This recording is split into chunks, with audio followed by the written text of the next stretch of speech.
Hi friends, ഇന്ന് എൻ്റെ ഒരു ചെറിയ ഡേ ഇൻ മൈ ലൈഫാണ്. പുതിയ വാടക വീട്ടിലേക്ക് മാറിയതിന് ശേഷമുള്ള ഒരു ദിനചര്യ.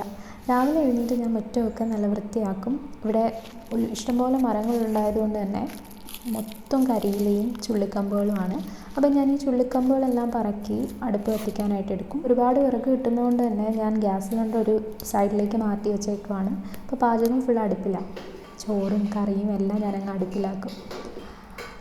പിന്നെ ഇവിടെ മരങ്ങളുള്ളത് കൊണ്ട് തന്നെ ഒരുപാട് പക്ഷികളെ കാണാൻ പറ്റും കേട്ടോ. ഒരുപാട് വെറൈറ്റി, ഞാനെൻ്റെ ജീവിതത്തിൽ കണ്ടിട്ടില്ലാത്ത ടൈപ്പ് വെറൈറ്റി പക്ഷികളൊക്കെ ഇവിടെ വന്ന് കണ്ടിട്ടുണ്ട്. അതുപോലെ രാവിലെ എഴുന്നേൽക്കുമ്പോൾ ഈ വീടിന് ചുറ്റുമൊക്കെ നല്ല നീല കളറിലുള്ള പല കളറിലുള്ള മുട്ടത്തോടുകളൊക്കെ കിടക്കും. പക്ഷികളുടെ കൂടൊക്കെ ഈ മരത്തിൽ എവിടെയൊക്കെ ഉണ്ട്. അതായത് ഒരു സന്ധ്യ സമയത്ത് ഇതെല്ലാം കൂടെ ഒരുമിച്ച് വന്നിരുന്ന് ഭയങ്കര കരച്ചിലാണ്. നല്ല രസമാണ് കാണാൻ. എല്ലാം കൂടെ കൂട്ടത്തോടാണ് വരുന്നത്. അപ്പോൾ ഞാൻ കുറച്ച് അരിയും ഇതൊക്കെ പഴമൊക്കെ വെച്ച് കൊടുക്കും. ഞാനത് ഈ വീഡിയോയിൽ ലാസ്റ്റ് കാണിച്ചു തരാവേ.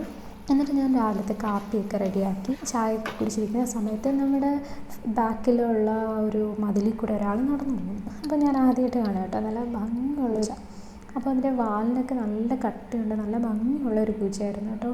ഞാൻ ജസ്റ്റ് ഒന്ന് വിളിച്ചപ്പോൾ അവൻ അവിടെ നിന്നു. അവനാണോ അവളാണോ അവിടെ നിന്നപ്പോഴത്തേക്കും ഞാൻ രാവിലെ ഉണ്ടാക്കിയ ചപ്പാത്തി കുറച്ച് അവിടെ കൊണ്ടുവച്ചു. അപ്പോൾ ആൾക്ക് നല്ല പേടിയുണ്ട് കേട്ടോ.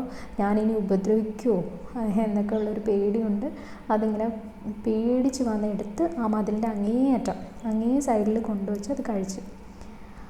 അപ്പോൾ എനിക്ക് അതൊരു പുതിയൊരു ഒരാളെ കിട്ടി, ഒരു ഫ്രണ്ടിനെ കിട്ടി. പുതിയ ഫുഡ് കൊടുത്തപ്പോൾ അതിന് മനസ്സിലായിട്ടോ ഇവൾ ഉപദ്രവിക്കത്തില്ല എന്ന്. അങ്ങനെ വീണ്ടും ചേച്ചി വല്ലതും തരണേ എന്നുള്ള ഒരു ഭാവത്തിൽ വീണ്ടും വന്നിരുന്നു. അങ്ങനെ ഞാൻ വീണ്ടും ചപ്പാത്തിയൊക്കെ കൊടുത്തു. ആൾ രാത്രി വരെ അവിടെ ഉണ്ടായിരുന്നു. ഞാനായിട്ട് കുറച്ച് ഇണങ്ങി കേട്ടോ. ഞങ്ങൾ കൂട്ടായി. ഇനി ഞാൻ പറഞ്ഞല്ലോ വീട്ടിലൊരു പുളിമരം ഉണ്ടെന്ന്. അതിൽ നിന്ന് ഒരുപാട് പുളി ഉണങ്ങി തറയിൽ വീഴും. അപ്പോൾ അതിൽ കേടാവാത്തത് നോക്കി കളക്ട് ചെയ്ത് ഉണക്കാനായിട്ട് ഞാൻ കൊണ്ടുവയ്ക്കും. അങ്ങനെ ഇന്ന് ഒരുപാട് കുറച്ചധികം പുളി കിട്ടിയിരുന്നു.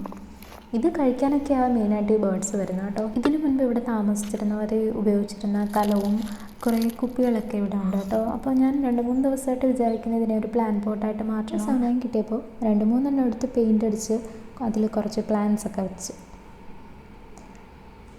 ഇവിടെ ഒരുപാട് കാന്താരി മുളക് കിട്ടും. എനിക്ക് കാന്താരി മുളക് ഒരുപാട് ഇഷ്ടമാണ്. ഞങ്ങളുടെ നാട്ടിലെ വീട്ടിൽ ഞാൻ മിസ് ചെയ്ത ഒരു ഐറ്റം ആയിരുന്നത്.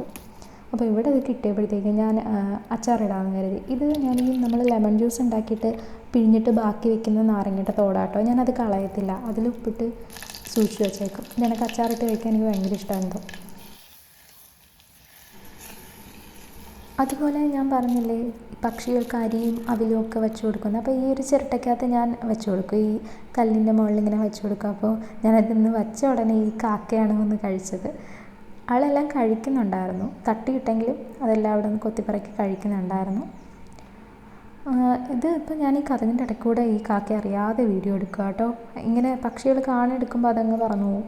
അതാ എനിക്ക് നല്ല നല്ല ഭംഗിയുള്ള പക്ഷികളൊക്കെ വരുമ്പോൾ അതിൻ്റെ വീഡിയോ ഒന്നും എടുക്കാൻ പറ്റിയിട്ടില്ല. ഞാനതിങ്ങനെ കാണും, എന്ത് ഭംഗിയാണ്, കണ്ട് ആസ്വദിക്കും. അങ്ങനെ ഞാനിത് ജനലിൻ്റെ ഇടയ്ക്കൂടെ ഞാനൊന്ന് എടുത്ത് നോക്കിയതാണ്. ഈ പക്ഷി ഇടയ്ക്കിടയ്ക്ക് വരാറുണ്ട് കേട്ടോ. ഇതിൻ്റെ പേരറിയെങ്കിൽ നിങ്ങൾ കമൻറ്റിൽ ഇടണേ. അപ്പോൾ ഇത്രയൊക്കെയുള്ള എൻ്റെ ഒരു ഡേ ഇൻ മൈ ലൈഫ്. അതായത് എൻ്റെ ലൈഫിൽ അല്ലെങ്കിൽ ഒരു ഡേയിൽ സന്തോഷം തരുന്ന കുറച്ച് കാര്യങ്ങൾ മാത്രമേ ഞാൻ ഉൾപ്പെടുത്തിയിട്ടുള്ളൂ. അപ്പോൾ നിങ്ങൾക്ക് ഒരു വ്ലോഗ് ഇഷ്ടമായെങ്കിൽ ലൈക്ക് ചെയ്യുക. ചാനൽ ആദ്യമായിട്ട് കാണുന്നവരുണ്ടെങ്കിൽ സബ്സ്ക്രൈബ് ചെയ്യുക. Thank you so much for watching.